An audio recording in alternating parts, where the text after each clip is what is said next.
Welcome to my channel. Today we will read the essay A Visit to Zoo. Last Sunday we visited the zoo. We bought tickets and entered it.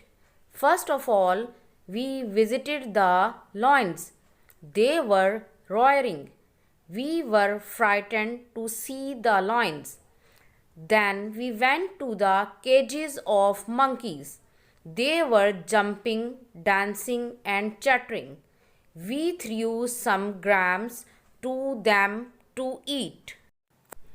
Then we saw an elephant. Children were having a ride on it. Then we went to the cages of birds. Parrots, sparrows, and pigeons were chirping.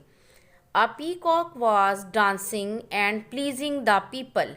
Then we saw rabbits, ducks, and cranes. In the end, we saw jackals, bears, and foxes.